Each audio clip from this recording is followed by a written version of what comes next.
Okay, so welcome back. Hope everybody had a good fall break.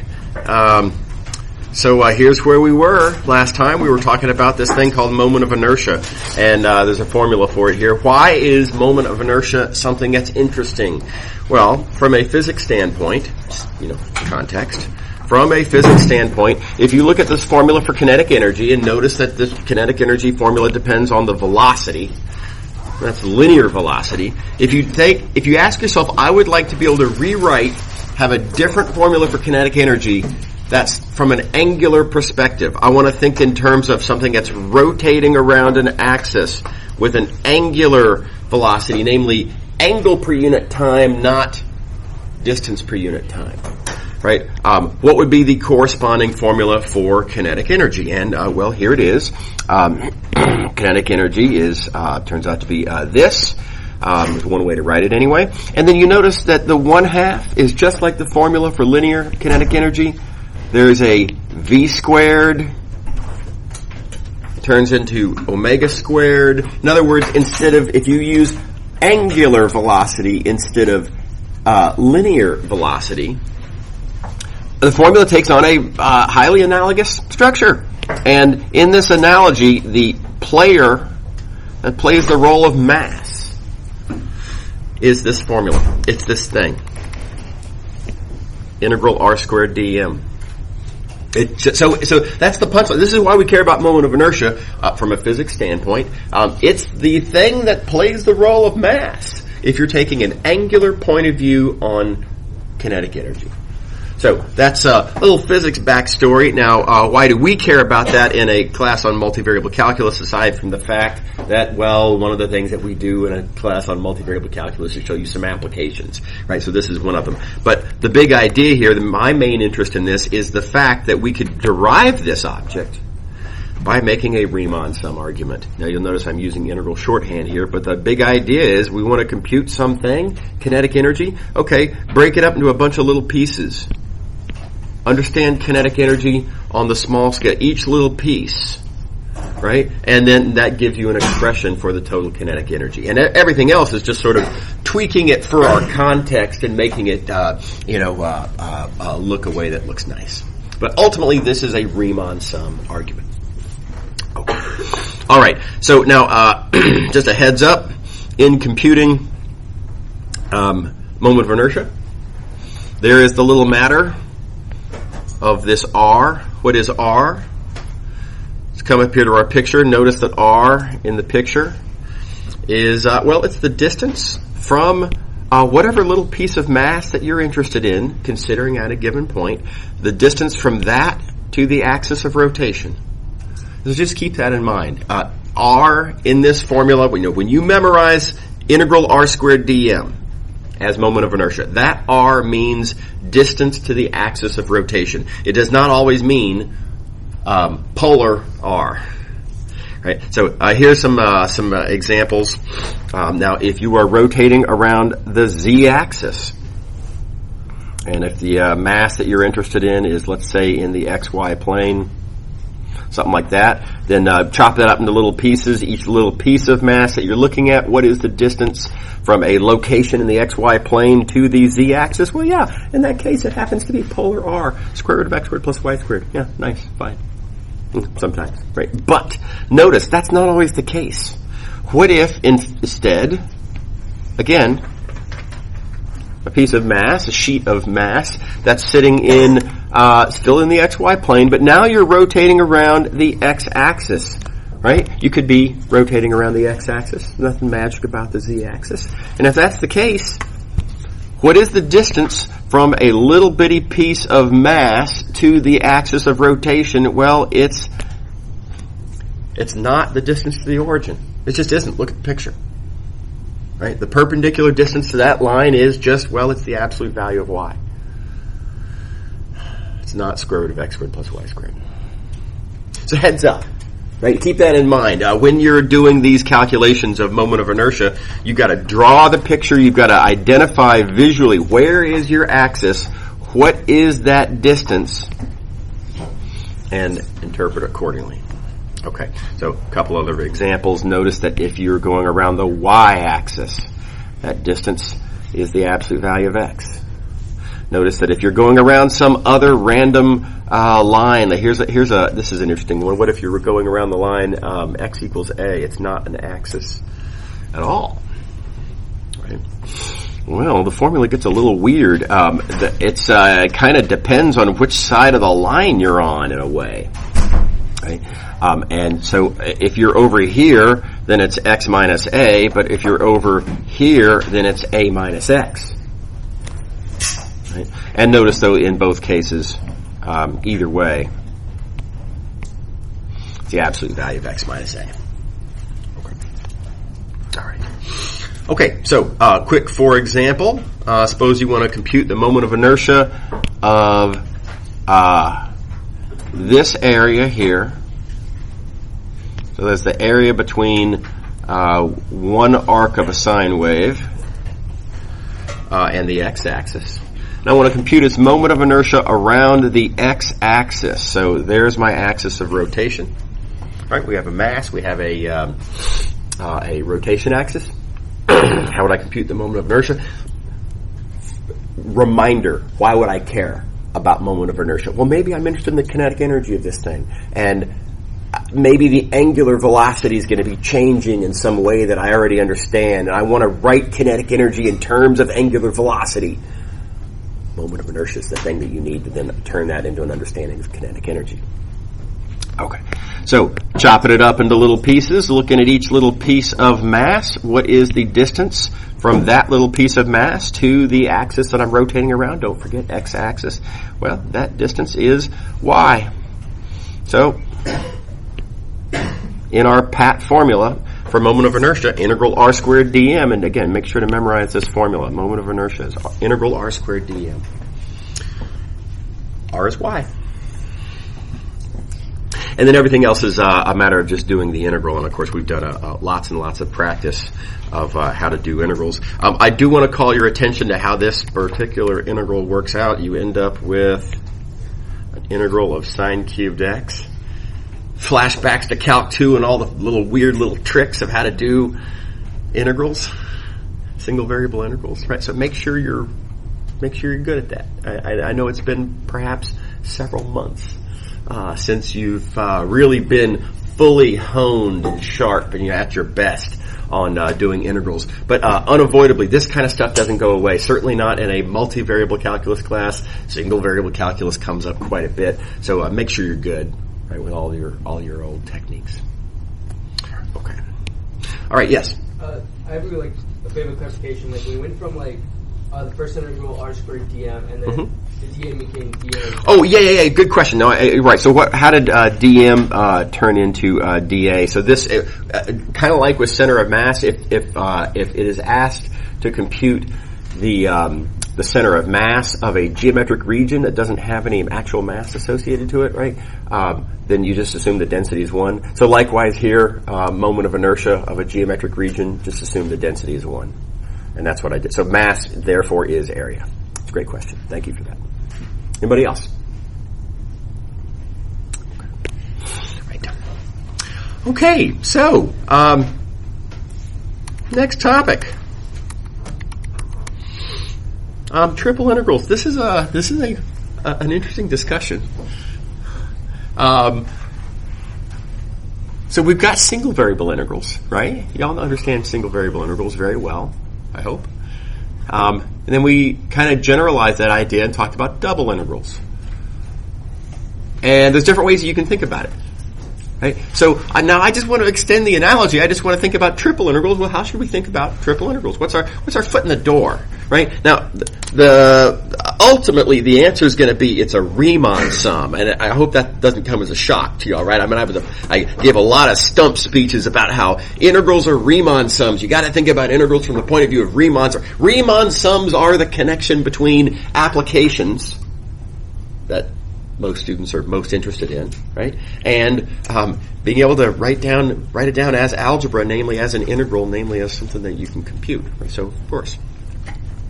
That said, I mean, yeah, sure, I'm going to write down a formula algebraically, but, come on, when we were doing double integrals, you're probably kind of thinking about volume under a surface, right? I mean, it's nice to have something to picture, something to visualize. So, I'm going to ask the question, should we keep going with that? Should I be thinking about, as I extend the idea from single variable integrals and double integrals now on to triple integrals, should we be thinking about kind of, area under a curve, volume under a surface, that kind of thing? Or should we be thinking about it differently? It's a rhetorical question, by the way. Here's a sort of the pattern I want you to notice. Here's single variable integrals. Now, of course, ultimately that's what a single variable integral is. Riemann sum, right? I cannot emphasize that enough. I've already done enough of that, but I can't stop myself. How do you think about single variable integrals? Well, most people tend to gravitate toward this particular application over here. Area under a curve. Again, you had it drilled into you as a kid. A different application is you can think about mass of a one-dimensional rod. And I think most students tend to think of this as an application and this as being somehow foundational and fundamental. And I've said before that I want to try to pull you away from that. I think it's a mistake to think of this as being somehow more righteous as a fundamental way of thinking about integrals. It's not. It's actually kind of a problem. We'll see why in a couple seconds. Anyway, nevertheless, Riemann sum, couple of different applications. Students tend to like this one and tend to kind of be sort of neutral on that one. It's an application, but I don't like to think in those terms. Okay. All right, double integrals. Here's a picture of double integrals. Again, could not emphasize it enough. Riemann sum is what double integrals really are. Right? That's got to be your cornerstone point of view on double integrals. But how do what's your intuition? How do you tend to think about it? Most students tend to think in terms of volume under a surface. And then, I recognize that, yes, there are also, you can think about, mass of a two-dimensional, shape, two-dimensional mass, something like that. Okay. So these are the options that I'm proposing, for our consideration. Should I think about, as I extend Riemann sum, should I kind of be thinking in these terms like that? Or instead, should I be thinking in these terms like that? And you may be sort of anticipating where I'm going with this. Of course, if you have the lecture notes printed out, then you can just see the bottom of the page, right? But look at the problem that's going to arise if we think in these sort of graph context. Where you go? Right? I mean, what is the, if a single variable Riemann sum is a two-dimensional area, and if a double integral is a three-dimensional volume, well, a triple integral, just following the pattern, well, I'm looking at a function of three input variables, real valued, so one output variable, that's four variables. The graph is, I'm sorry, I hit some weird button. The graph is four-dimensional, and you've got a four-dimensional challenge on your hands, and I don't encourage that. I think that's you're unlikely to be successful in thinking about things in those terms. Everybody see the problem? It's a nasty problem. This is this is among the reasons that I'm really not a fan of graphs. Again, that's another thing I've talked about a lot. Okay. On the other hand, let's suppose I want to think about triple integrals, but I want to think about it from a mass point of view. One-dimensional Riemann sum, one-dimensional application. And intuition. Two-dimensional Riemann sum, two-dimensional picture, two-dimensional application, two-dimensional intuition. Triple integral, oh my gosh, how am I going to understand what a triple integral is? No sweat. Three-dimensional stuff, right? I mean, it's a little hard to draw, sure, right? But, I mean, it's something I can visualize. It's way better than trying to draw in 4 dimensions, right? Everybody see the point? Okay. All right, so I think this is a really big deal. And it causes problems. Here's how I've seen this, many years, I've seen this causing problems for students in the following way. They're thinking about single variable integrals from a graph point of view. They're thinking about double integrals from a graph point of view. And then maybe they accept that, yeah, okay, sure, I understand I can't do that, but then they're going to think about triple integrals from a density point of view and then stick with this. And now you've got these conflicting intuitions, right? I mean, are triple integrals kind of three-dimensional, or are double integrals kind of three-dimensional? Hey, what's going on there? These are inconsistent pictures. So what I would like to encourage you to do, anyway, for your consideration, try to at least have the ability to have a consistent point of view on all of these kinds of Riemann sums. Try to start thinking about Riemann sums, even single variable Riemann sums, as being not about adding up slices of area, but as accumulating little pieces of stuff.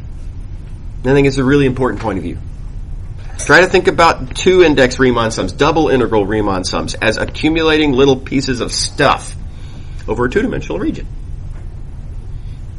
And then, thinking about a triple integral, a three-index Riemann sum, well, yeah, you're just adding up little pieces of stuff. It's the exact same thing. The intuition's perfectly consistent and natural and physical. Okay.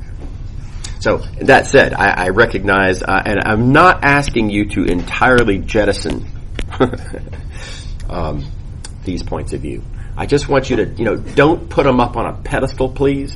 Right? These points of view, think of them as just, again, some of the one application of many of each of these kinds of Riemann sums. Right? But again, don't let these be your cornerstone perspectives. Don't put them on a pedestal, and don't try to always translate everything into thinking about it from that point of view. That's highly limiting, and it's gonna really hurt you in trying to understand triple integrals. Okay, that's that little speech. Questions about this before I go on? Okay. Alrighty. So that being said, yeah, here's our definition of triple integral. Again, it's algebraic, right? But here it is. We're going to take three-dimensional regions and we're going to chop them up into little pieces. Just like we took two-dimensional regions and chopped them up into little pieces. Just like previously we took one-dimensional intervals and chopped them up into little pieces, right? Now these are little pieces, though, of volume. Volume is the way we measure the size of a little tiny little box. You look at this picture here. What's the size of this? Well, it's not an area anymore. Now it's a volume. We're taking a solid three-dimensional region, chopping up into little sub-regions, and the size of a little sub-region is volume. So delta V. The integrand. What's this thing that I'm going to be multiplying by volume? Well, again, go back up to our picture. I don't know. It depends on the application. It might be that I'm computing mass, in which case this would be density. Yeah, right? Or, hey, I don't know, maybe there's some other application. And in the process of looking at that, whatever that accumulating quantity is, maybe there'd be some other thing that I multiply by volume to get the thing that I'm interested in. So exactly what the integrand is depends, again, on the application. So let's not try to tie that down. Leave that sort of open in your mind. Do notice, though, that this thing, and just to kind of get the ball rolling, let's think about density. It depends on where you are. It depends on location in the X, Y, Z system, right? So it's going to be a function of three variables, X, Y, and Z. No longer just two variables, and certainly not any longer ancient history, the just one variable of single variable calculus. So, function of three variables. And then you add up over all the boxes. By the way, you're slicing now in 3 different directions, so you can have 3 different indices, I, J, and K, keeping track of where you are in each of the 3 directions. Then, as usual, take a limit to make round-off errors. Fingers crossed, go away. This is the chop it up, add it up strategy applied to 3-dimensional problems. Okay. All right, we've already talked about most of that stuff there. I do want to talk about this word density a little bit. What is a density? And density is a wonderful concept that very often is interpreted far too narrowly. When I was in middle school, I was told very strictly that density is mass per unit volume. That's it. It's mass per unit volume. That's what it is. I had to memorize. I think I had to write it out on a test or something. What is density is mass per unit volume. Okay, fine. That's middle school. But here's the thing. I mean, it's such a wonderful concept. It can be generalized so much more nicely. I would like to encourage you, coming back over to here, thinking about integrals in general. Triple, double, single, whatever. Think of it as stuff. Now I'm drawing pictures of mass here, just to something to hang your hat on. But stuff per unit, whatever the appropriate notion of size is, depending on the context, right? So this integrand, whatever the integrand is, you can think of it as a density if you broaden your point of view on what density is. Think of density as stuff, whatever, per unit size in whatever is appropriate sense to the problem that you're thinking about. Okay, so an example, I know you all have seen an example of this sort of a broader interpretation of density already. That's population density, right? Population density does not mean the density, right? The physical density of the population, right? That's just not at all what it is. It's not mass per unit volume. Population density, it's a different kind of stuff. It's an accumulating quantity called population. How many people? That's a kind of a thing in a way. It's a number that measures a quantity. It's just not mass. Per unit area, of course, and that's not volume. But that's just not appropriate to. I mean, in most places, people live on the surface of the earth. You could make a counter argument for New York City, maybe people per unit volume because it's so vertical. But anyway, most of the time we think about people living on, longitude and latitude as a location. That's where someone lives, and we don't think about altitude most of the time, right? So population per unit area because that's where people live. Right? So again, try to open your mind a little bit. Try to broaden your interpretation of the word density. We're going to be using density in this more sort of flexible sense, especially when we get into vector calculus. I can't foreshadow this very much right now, but it's going to be a hugely important concept in vector calculus to reinterpret densities as not just mass. And in fact, not even just physical things. There are other sort of accumulating quantities that behave in some sense. They accumulate in a sense that we'll talk about more precisely later, just like physical quantities do, even though they themselves are not physical. Okay. All right. Okay. So, reminder: double integrals.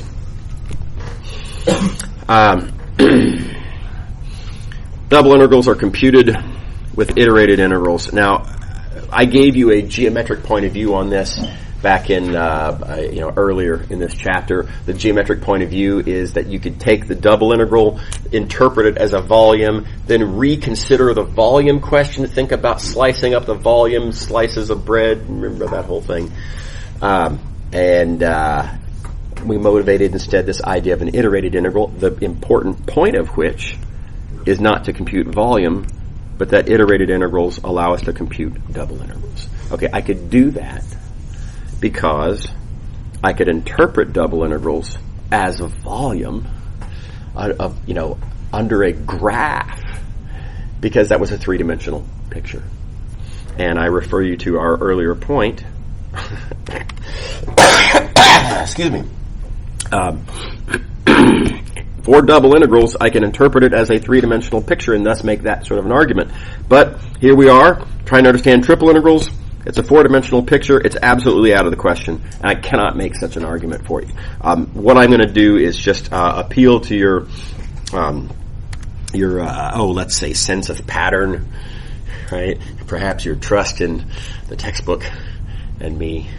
And I'm going to assert that in the same way, triple integrals can be computed with iterated integrals. Okay.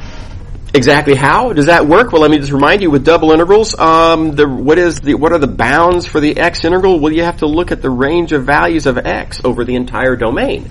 Having done that, you then fix a value of x. That's your x slice. And then for that fixed value of x, namely looking on that x slice, that fixed given value of x, you then look at, well, what's the range of values of y on that x slice? Right?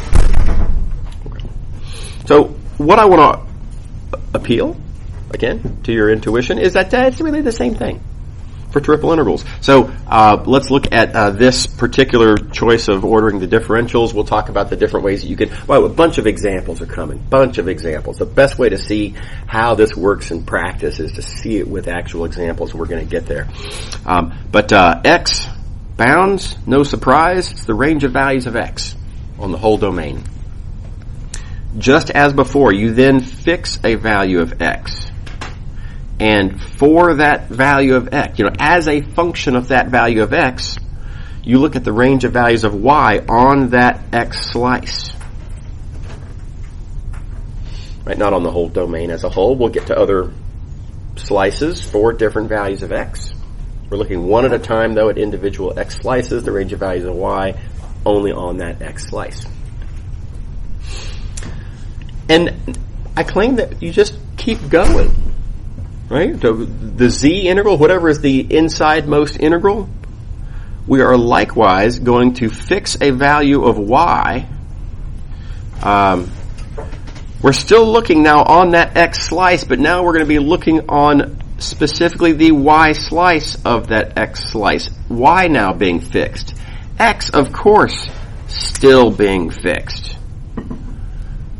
So, with x fixed and now y fixed, or said differently, looking on a y slice of our x slice, we're going to look at the range of values of z. Now let's see a picture of that geometrically.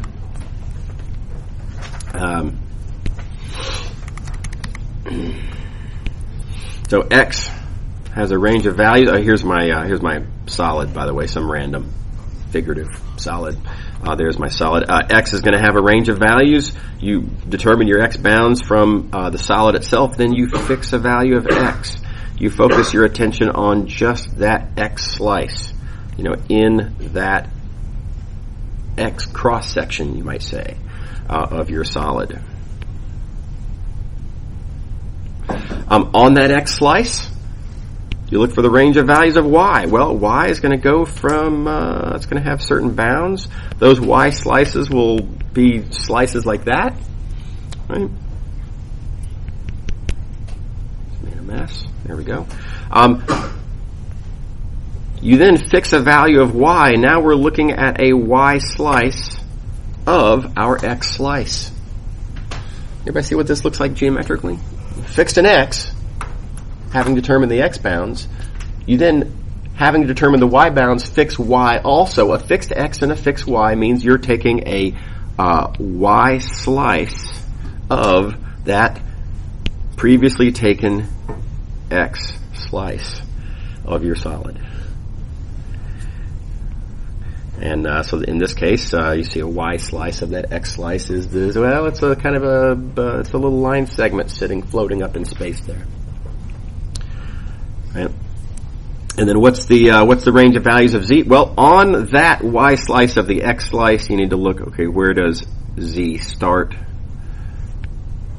and where does z end? Everybody on board?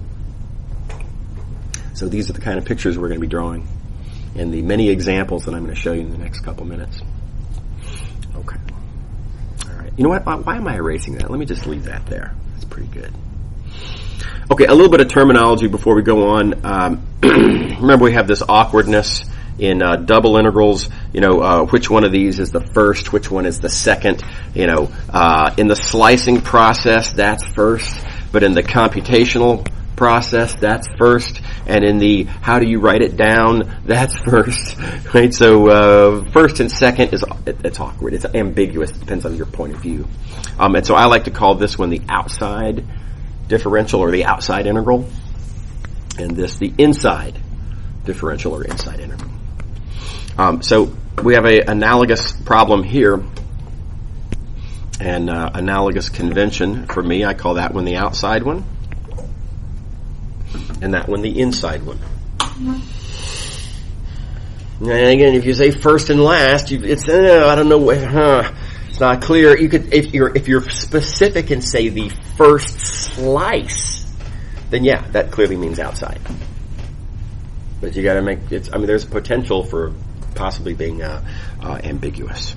How do you refer to the this one? Well, you can call it middle. I think middle is reasonable, or you can take advantage of the fact that in either order, whichever sense you take, it's always second, and that's kind of convenient. So second, an option as well. Okay. All right, let's do some examples. This first example is just to kind of get the ball rolling. We have a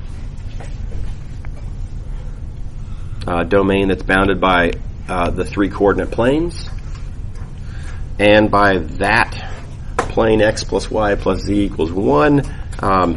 You got to kind of draw that up yourself, and let me switch to a better color.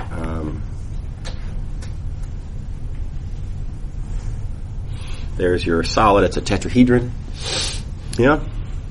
So there's a geometry problem there. Everybody needs to, kind of wrestle with that particular bear on your own, but persuade yourself that you can see how this is the region that's bounded by those 4 planes. Okay.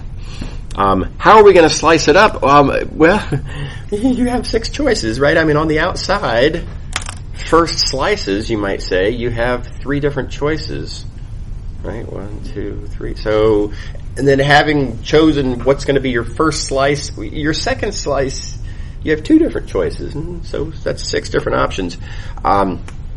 There are problems that can happen. So choose wisely. Roughly speaking, the rules that I gave, the rules of thumb that I gave y'all for double integrals, kind of apply. Try not to slice through corners. It tends to be a bad thing, right? And try to think in terms of what's a function of what, and put on anything that's clearly a function that you don't want to invert of other variables. Put that one on the inside. Right? So then you won't have to invert that function. Okay. Now in this case, what's a function of what? Well, I can equally conveniently solve for either x or y or z. So it doesn't really matter. In this case, there are 6 different ways to slice, and they're all sort of equally convenient. So no particular preferences here. For no particularly good reason, I'm going to do my slicing in this order for this example. So let's look at x slices first, then y slices, and then lastly z slices. And here's what that looks like then. Here's what an x slice looks like as x goes from that starting point to that ending point. There's an x slice. Right? You might say your first x slice is like that, and then your last x slice is just that. And not hard to see that your starting value of x is 0. What's the ending value of x? Well, we've got a little bit of a algebra problem, algebra/geometry problem there. How do you find bounds in general? We're going to use a system that's very analogous to the double integral system, and that is to realize that bounds are determined by points. Points are on geometric objects, in this case shapes, and those shapes have equations. Right? So if you want to know what a particular bound is, in this case I want to know what the upper bound for x is, identify the point or a point that dictates what that bound is, and then start thinking in terms of what geometric objects is that on, what surfaces is that on, and what equations do I have for those things. So for example, for this x2 bound, I can see that it is on that plane, which has that equation. I can see that it is on this plane, right? Thank you, picture, by the way. The picture tells us. Make sure to have a good picture. That plane has that equation. And then lastly, it's on, oh, come on, stylus. It's on that plane that has that equation. Right, so identify the point. The point is on certain shapes, namely surfaces. Those surfaces have equations, and that then gives you algebra to solve. Keep in mind, I'm looking for, I'm trying to understand that point. Specifically, I'm trying to solve for x. So solve for the variable that you're interested in. Right, don't solve for z. Right, solve for the variable you need. We're looking for x bounds, solve for x. And it's a really easy one to do in this case. X is 1. Everybody on board? Everybody see the process? It's going to be this kind of thing over and over again in lots of different examples.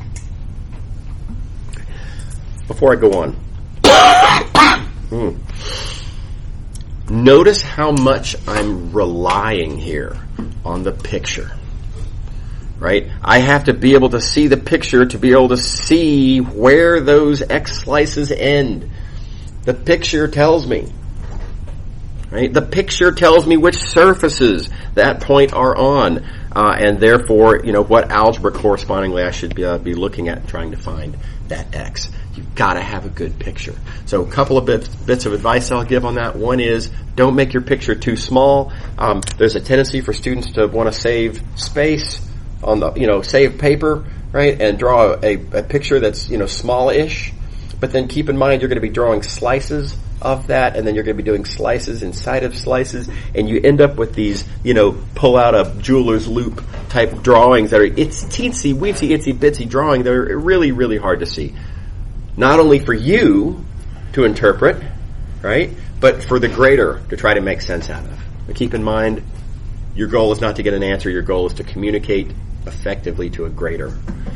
So make your pictures big, make your pictures clear. Second comment I'd like to make. If you're not very good at drawing,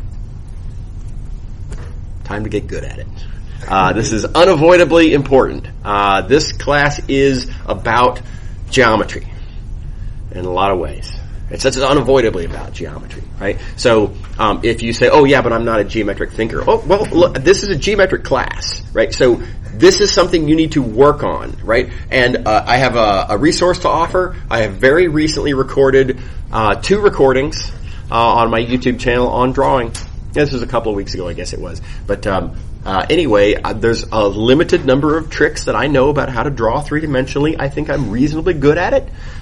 Most of what I can do is, some of it is just, the ability to draw straight lines. I've thought a lot of this stuff through. It's been many years. But it's just a building up of taking advantage of these tricks that I've enumerated in this video, 2 videos. So I hope y'all will. Like I say, if you're maybe not so good at drawing three-dimensionally, I think it'll be a good resource for you. So I hope y'all will take a look at those videos. It's on my YouTube channel. It's in the playlist called Miscellaneous Topics. And the videos are titled Drawing 1 and Drawing 2, uncreatively. Okay. All right. Okay, moving along. Y bounds. Now, here's a common mistake that students make in thinking about y bounds. People think, okay, well, there's the y-axis. Y slices look like this. And so my y bounds must be defined by these two slices. Here's where y is 0, and here's where y is 1. A lot of people say 0 to 1, and that's a mistake. So keep in mind, when we are doing slices, when we're doing y slices, we're doing slices of my pre-done slice, in this case an x slice. So same order here. So we're not looking at the range of values of y over the entire thing. Now, we're looking at on this existing x slice for a given value of x. What's the range of values of y? My y slices look like this. Right? The first one is here. The last one is here. Right, I'm trying to find these y1 and y2, the range of values of y, on my x slice. And students are then concerned, well, what about this stuff? I mean, there's stuff over there. How come I don't look at that stuff? Well, you will. For those appropriate values of x. That blue stuff that I've highlighted there is on some of the x slices. Those values of x will when you look at the range of values of x, the range of values of y for that value of x, we'll get that blue stuff. Right? But we're looking for the y bounds one x slice at a time. Okay, so that said, starting value of y pretty clearly 0. I mean, look, it's in the xz plane. That's a freebie. Sometimes they just jump in the boat. The upper value of y. Keep in mind my y slices look like this. That's my last y slice. That's the point that gives me my y upper bound. That point is on several planes. Let's enumerate what planes it's on. It's on it's on this plane. That has that equation. It's on that plane. That has that equation. And don't forget, x has been fixed. Right? So it's on that plane. It's on the x. The x slice is a plane. So, I mean, how you write that? I mean, what is that equation? Sometimes this is weird, but sometimes I'll just write x equals x. It's my sort of algebraic way of sort of saying, look, come on, I know what x is. That's the equation. I don't know. It's a little silly. But certainly you can just say x is fixed. In other words, what we're trying to do here is we're trying to solve for y as a function of x. So, solving for y here, it's going to depend on x. It's going to depend on what x slice you're on. By the way, of course, right? That was the point. The range of values of y is supposed to depend on x, because these y bounds depend on which x slice you're looking at. Okay, so there you go. 1 minus x. How are we doing? Is everybody happy? Okay. Now, looking at again, we've already got our x slice. We're restricted to our x slice. Now we know the range of values of y. We're now going to fix y. We are therefore going to look only at that y slice of our x slice. On that y slice of our x slice, now what is the range of values of z? Okay, well, the lower bound is point like that. The upper bound is a point like that. The lower bound is pretty clear. The lower bound is on the plane z equals 0. What is z when z equals 0? Well, it's 0. That's a freebie, right? The upper bound, what can I say about that point? Well, what do you know? I know it's on that plane. Again, thank you, picture. The picture is what allows me to see what plane that point is on. If I didn't have the picture, I'd be flying blind, right? So, That plane has that equation. Keep in mind as well, I have already fixed x, and I have already fixed y. So I'm not trying to solve for z as a number, I'm trying to solve for z as a function of x and y. And again, that algebra, no sweat. And there you go. And there's your triple iterated integral, all these bounds that we've just talked through. So if you wanted to compute the mass, for example, inside of this tetrahedron, there's a triple integral that'll do it. Iterated triple integral that'll do it. If you want to compute the population of flies flying around in there, and if you knew population density, flies per unit volume, there's an integral that will do it, etc. Okay. All right. Here's a good example. By the way, this is a tough draw. Worked out pretty decently, though. Right? So how do you draw this? Well, there's a lot of things to keep in mind in trying to draw this picture. I go through this picture in great detail. How did I draw this picture? What makes it kind of just sort of look kind of right? It's not perfect. It's not publishable, but it's, very workable, very usable for trying to work out a calculus problem. Check out my video. It'll explain all this in detail. So we're looking between this paraboloid. Got that paraboloid there. Just the part in the first octant.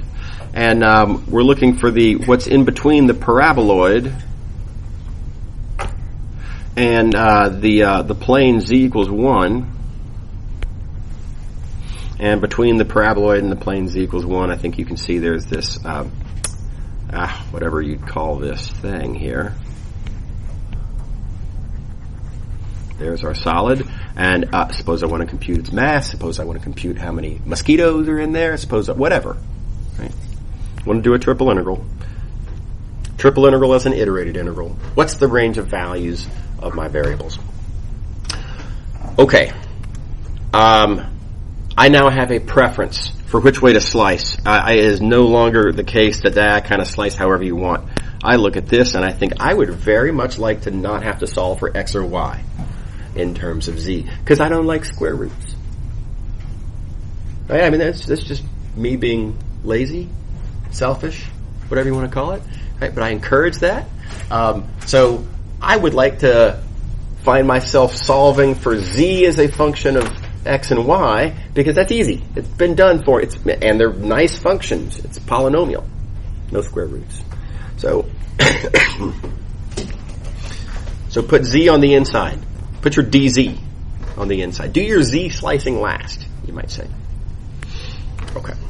And that said, let's start slicing it up. Let's see. What did I decide here? We're going to do y slicing first, just to kind of switch things around here. Whatever, doesn't matter. Y slicing first. Here's what Y slices look like.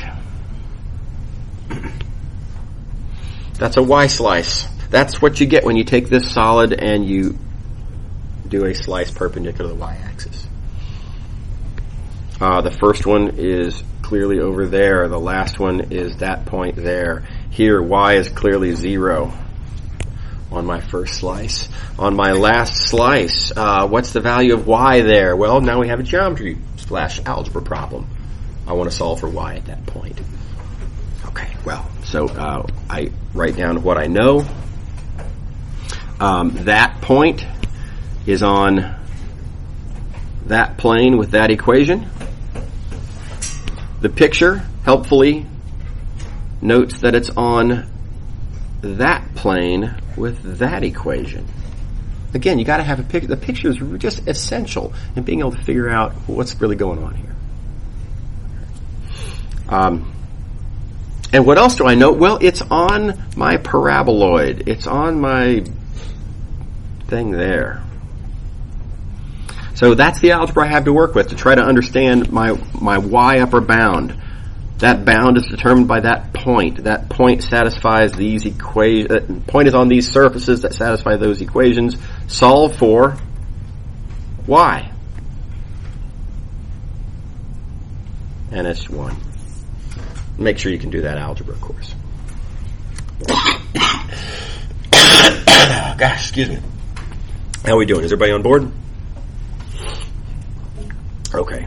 I'm going to let you all read the rest of this example. I do want to point out one real quick observation on this, and that is, this is very helpful for your sort of drawing convenience.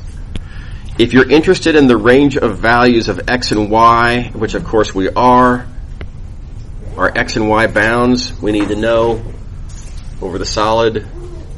Notice, if I were to take everything in this solid and just project straight down and look at the shadow down here in the xy plane, the x coordinates don't change.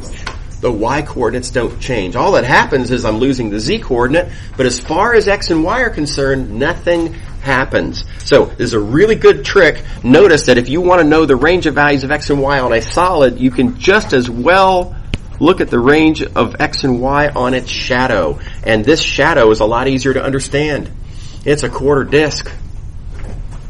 It's a double integral problem, effectively, right? So, very powerful tools. If you find yourself in a situation where it would be useful, think about the projection and look at the range on those values. Okay, we'll pick up here next time. Y'all have a good day. See you later.